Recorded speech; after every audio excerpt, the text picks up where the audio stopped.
Okay, hello, ladies and gentlemen, and welcome to the next episode of the Speed Mooting podcast. Tonight, we have another very special guest for you, and our guest tonight is another former judge from our Speed Mooting competitions. So tonight's guest is Hannah Fountain. Hannah, would you like to say who you are and where you're from? Hi everyone, my name is Hannah Fountain. I'm a barrister at New Street Chambers in Leicester, although you can probably tell from my accent that I certainly didn't grow up in the Midlands. Originally from Bedfordshire.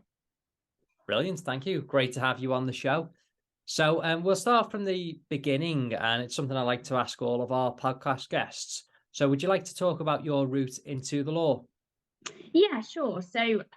I was quite fortunate in that I always knew I wanted to be a barrister. So I went to University of Birmingham, studied law, and then once I finished that, which was in 2011, I then went and studied the bar professional training course, as it was then, at City Law School, and was called to the bar by Inner Temple in July 2012.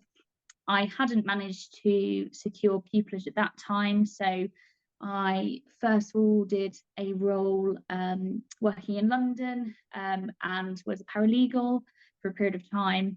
And then I managed to get myself a job at a charity in Solihull as an advocate, supporting people with disabilities.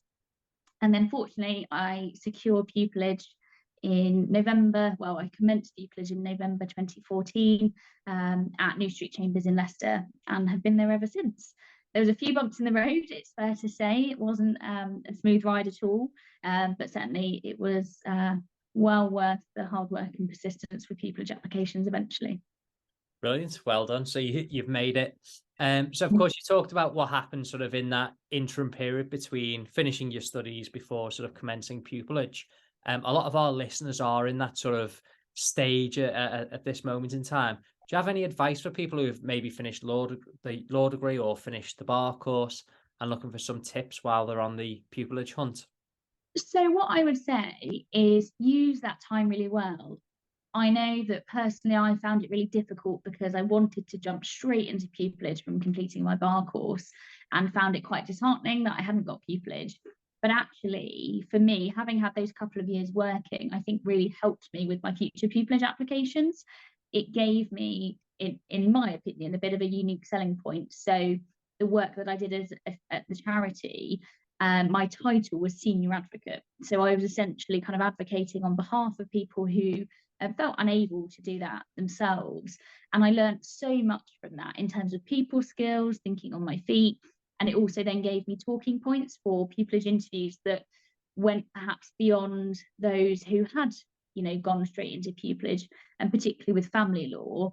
I think those interpersonal skills and dealing with clients on a daily basis was really helpful to set me up for that. So although it can feel difficult at the time because you often have this set plan and time scales that you want things to happen, actually really use that time and perhaps look for, it's really good obviously to get paralegal roles because that gives you the direct legal experience. But even if there's something a little bit different that you can use in the future and actually get some genuine benefit from, enjoy that time, because actually the benefits of having a vaguely 9 to 5 job are certainly something that are sort of in the dim and distant past for me now, but actually see that as an advantage to gain a bit of life experience, really, rather than focusing on the fact that you don't have pupillage is probably my best advice. It definitely helped me hugely. And I do question whether I perhaps would have got pupillage at the set I'm at had it not been for the roles that I've been able to do in between finishing bar school, really. Yeah. Now, something you've just touched upon there. Do you find as a family barrister that you're in court most days then? Yes, very much so. Sometimes cases do settle, but the reality of cases settling for us is that it means it comes out of your diary altogether. So most days I'll be in court, and whether that might be a short directions hearing for 1 or 2 hours, or whether that's a full day hearing.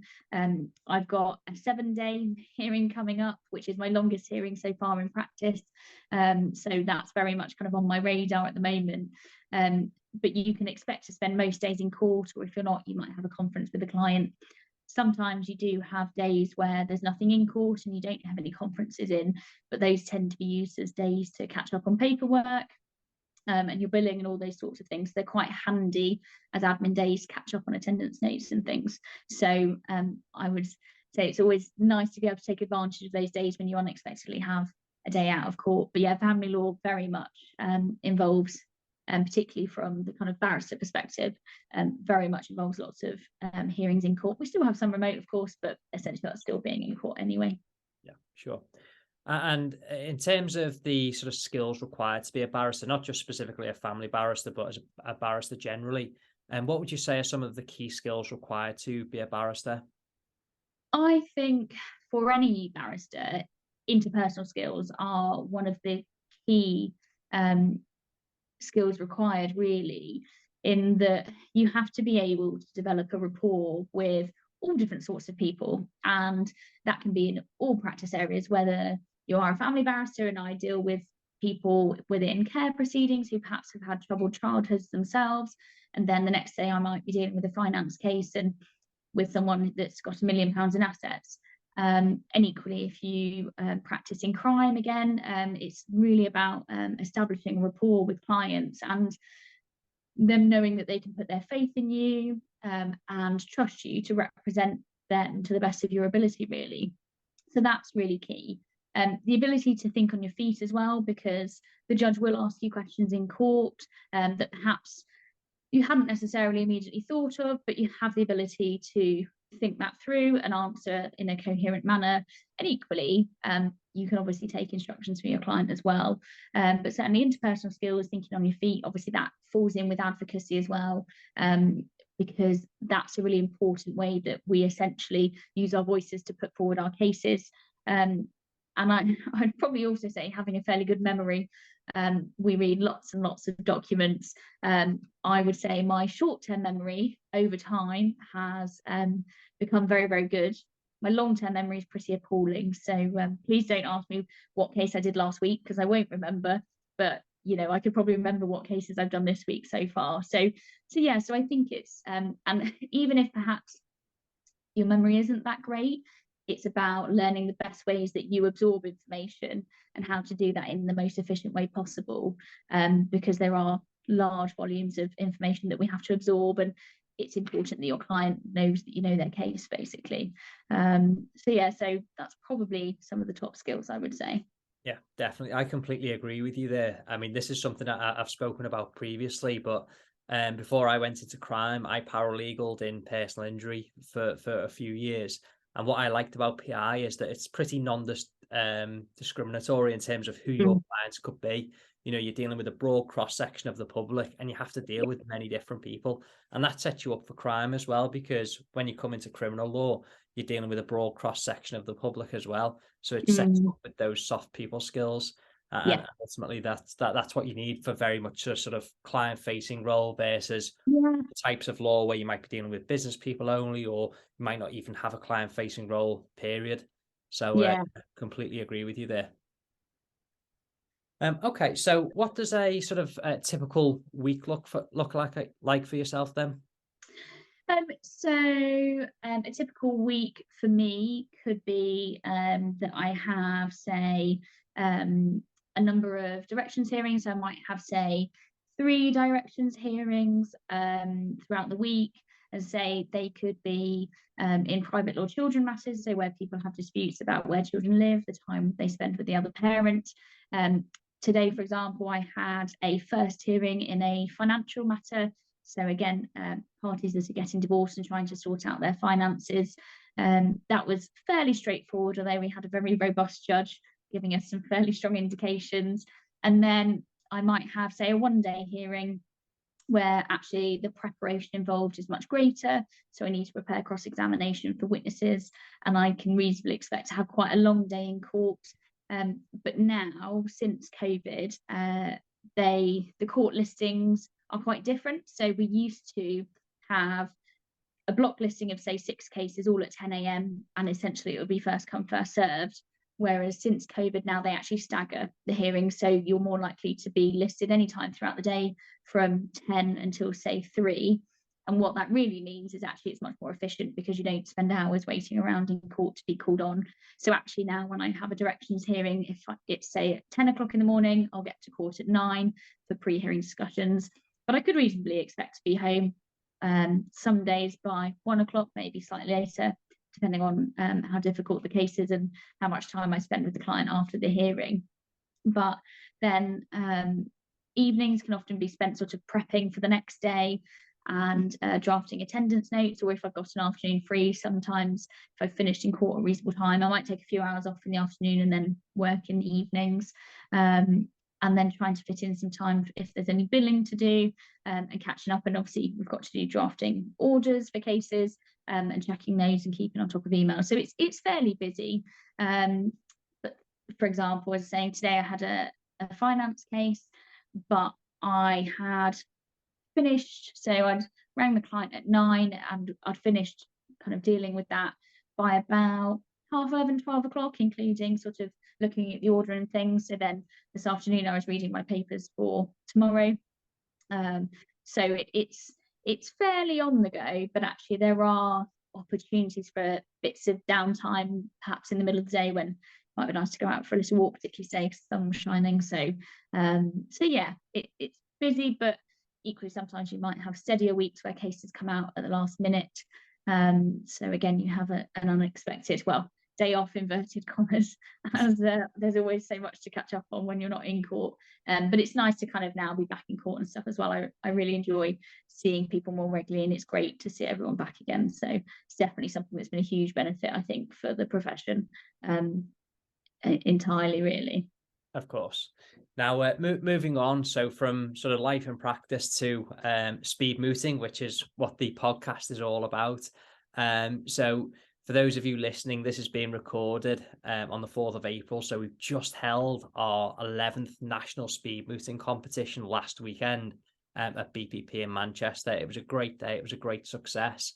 Of course, Hannah, you were here for the last in-person competition that we did in 2020. We were really fortunate with the dates, actually, because I think we held that one about 3 or 4 weeks before we went into lockdown. So we were really lucky. So of course you've judged at our competitions. In terms of what you've seen from various competitors, do you have any either tips or any common mistakes that you've seen from competitors that can be improved upon? So I can't remember when it was now, I'm sure you'll be able to remind me, John. I also did the bail application as well, which was kind of a bit like the speed mooting. And although not through national speed mooting, I actually judged a mooting competition last weekend at Nottingham University as well. And it reminded me of some of the sort of general, I guess, mistakes that people may. And when I say mistakes, I think it's perhaps just people are learning. First of all, first thing to say is that I think it's great for people to get involved in any sort of mooting, and speed mooting particularly, because it gives you a little snapshot and it feels, you know, like you get that opportunity. So I'm glad to hear that the competition at the weekend went well, and I've no doubt lots of people have taken some really positive feedback from it. I've actually forgotten your question now. So we're looking for people. Yeah. So any tips on tips for mooters, or any sort of common mistakes that you see? Yeah. So I guess in terms of tips, what I would say is try to avoid, and this is probably common mistakes, try to avoid writing a script, because mooters have a tendency to read it word for word, whereas actually I have yet to see a mooter not be properly prepared. That's obviously the best tip as well. Be very well prepared, know your case inside out. And if, for example, there's any case law referred to, know that really well in case you're asked to refer to the facts of that case, because you may occasionally be asked. But yes, try to avoid writing a script. My best suggestion would be to write some, even if it's fairly detailed bullet points, but essentially that's a safety net for the mooter. And actually, from my experience of judging it, because as I obviously competed when I was going through university and things as well, but my experience of judging it is that actually when people step back from the script, their delivery of their argument is much clearer, and much better, because they're not sort of stumbling over things or trying to see where they are.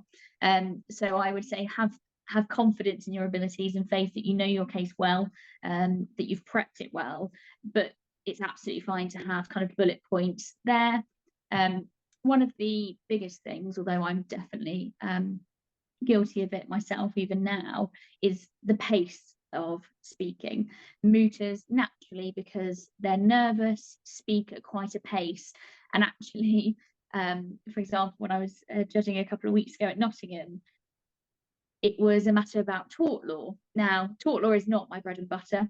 It's been, sadly, well over a decade since I've studied tort law. So the things they were talking about and the topic isn't something that was particularly familiar to me. I'd obviously looked at the moot problem and had a look at the case law, etc. But actually, you've got to remember that your judge may not be au fait with the law, and actually they're trying to absorb everything you're saying. So if you speak at pace, a lot of your arguments can be lost.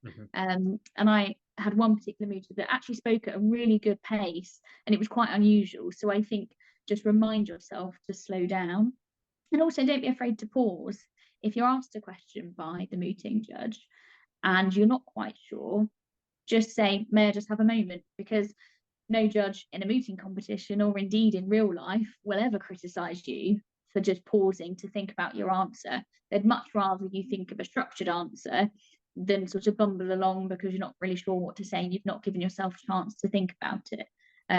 So yes, try to avoid a script, think about your pace, don't hesitate to pause where necessary. And one of the other key tips I'd probably say is always think about signposting. So essentially setting out to your judge what the sort of key points of your argument are, and taking your judge through those. So you say, I'm going to make 3 points and they'll be as follows. And you outline them briefly. You don't need to go into any detail at that stage. And then essentially then when you're turning to your next point, alert the judge to that, say, you know, unless you have any further questions, I'm now going to turn to the second point, which is as follows. That's really helpful, because then the judge again can follow your argument in a logical way, and they're able to follow much easier what you say. So I guess those would be, other than my biggest tip, which is please get involved in mooting, those would probably be the best things that I could sort of offer in terms of advice. Yeah, some great advice there. So I'm sure lots of our listeners will really find that very valuable. So thanks for sharing those tips. So in just a moment, we're going to jump on to our quickfire round. So we have some non-legal questions when we come on to the quickfire round. Just a final quick question just before we finish. Most of our listeners are aspiring barristers. So do you have any tips when it comes to pupillage applications or pupillage interviews? Yes. So in terms of pupillage applications, give yourself plenty of time to prepare those. They do take up a lot of time and effort. And I think I have the benefit of being on the pupillage committee at my chambers, and I think it can come across fairly sort of clearly if someone hasn't been able to spend the time on their applications. So invest in them. Do your research on the set of chambers. It's really difficult unless you've spent time there in terms of mini pupillage or have any direct experience. But just even show that you've been on their website and can see how perhaps their practice areas are divided. Just make sure that you know enough about them when you're applying, and that you can justify why you're applying to them. Because, for example, if you're applying to a set that's well outside of your locality, that you have no connection to, naturally the person reading it is going to say, well, are you simply applying here because we're offering pupillage, or is there anything that specifically attracted you to our set of chambers? And let's be honest, barristers love being told how great they are and how much someone wants to join their set. And I'm sure I enjoy reading about those things as well. But I think it's important, and the best probably advice I can give about preparing pupillage applications is that if you're going to make any statement in terms of the abilities that you have or the skills that you have, always evidence them. So if you say, well, I have the ability to think of my feet, give an example of when you've done that, and or something that you've learned. And if you obviously have any particular experience of that set of chambers, do name drop, mention that you spent a week shadowing this person, because then actually conversations will be had in chambers to say, oh, did you meet this person? What were they like? So I think, you know, I guess the other point I would probably make about pupillage applications is obviously depending on the sort of area that you're applying to and the amount of applications you're making, try to do them to a range of different chambers, and different sizes. So what I mean by that is, if you don't have just one specific practice area and you're perhaps interested in common law pupillage, you know, you could do applications to sets where they have a mix of practice areas that you would be doing as a pupil, or indeed you can tailor it specifically to one area if that's your particular interest, but also do a mix in terms of the size of chambers, because it makes a huge difference in terms of my chambers are very small. So actually, when we get pupillage applications, obviously you have your standard criteria, but you want to read it and think, this is someone I could work with. This is someone that would fit in well with chambers and our ethos and that kind of family, sort of close-knit community. And equally with bigger sets of chambers, just, you know, you can apply to those as well. And equally, they will have different, I'm sure, close-knit groups within their own set. But actually, it also gives you a better idea of, okay, where should I sort of set my sights and expectations? Because the reality is, the bigger the set, the more the competition, the more people applying. So I think it's helpful to apply to a range of them, but allowing yourself that time. And finally, I would probably say, give your applications to someone just to proofread, because when you read them time and time again, as you naturally will, you start reading over mistakes. So just let somebody else read them. And if there are any mentoring schemes available to you, use those. So I know Inner Temple have one. I have a mentee at Inner Temple, and we did a mock pupillage interview. He managed to get himself a pupillage interview a few weeks ago, and he asked me if I'd do a mock pupillage interview with him. So we did, and it was really helpful, because actually it showed he needed to do some more preparation.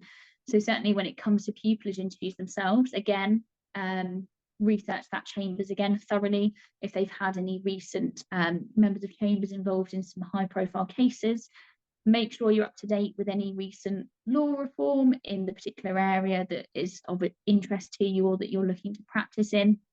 And actually, there's lots of really helpful questions online when you Google kind of pupillage interview questions. And again, I would say practice. So ask someone just to ask you a set of questions so that you can practice speaking them, because they will be bound by their set questions a lot of the time. And so if you give a fairly brief answer, actually a lot of the time we're not allowed to sort of expand upon that, particularly because we've got to make sure it's fair and everyone is asked the same questions and given the same opportunity. So just practice. And even if it's the case that you don't have anyone you can practice to, as silly as this sounds, practice in the mirror, because it just gets you used to talking about those topics. But again, I think preparation is really key for those sorts of things, but use the people around you to help you with that if you can. Yeah, some great advice there. Hopefully lots of people have taken some great taking some notes there. Right, okay, so that's the pressure done, the interview done. On to the fun part. So we finish off with our quick fire round. So I'll start with the most important question, which I ask to all of our guests. So the first question is, crisps on a sandwich, do they belong there?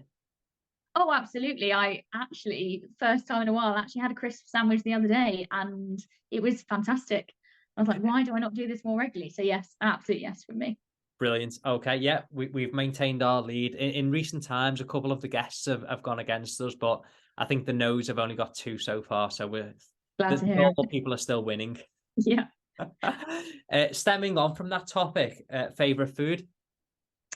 Oh, so my favorite cuisine is Italian. So anything pizza or pasta based, just anything that's got lots of carbs is probably my absolute favorite. Anything unhealthy, Yeah. that's my favorite. So yeah, so a nice pizza with a bit of meat and a bit of chicken, bit of ham. Yeah, great. Okay. Favorite holiday destination? Oh, it would probably be from where I've been, which I'm very lucky. I went to Jamaica when I was 16 was very lucky, a very luxurious family holiday for 3 weeks, and it was just beautiful. The beaches are beautiful, and obviously the weather was amazing, great food. So yes, I think that would probably be my favorite holiday destination so far. Brilliant. Top film? Oh, so I always think of my favorite childhood movies, which is between Matilda, and there was a film I watched called A Little Princess, which is actually quite a sad film, but I absolutely loved it as a child. And then probably as I got older, I think maybe my feelings and sort of views on films are questionable anyway. I used to love Save the Last Dance, and Britney Spears even did a film, and I think it was called Crossroads. So feel free to judge me for that. My taste in films isn't particularly great, but I'm very aware of that.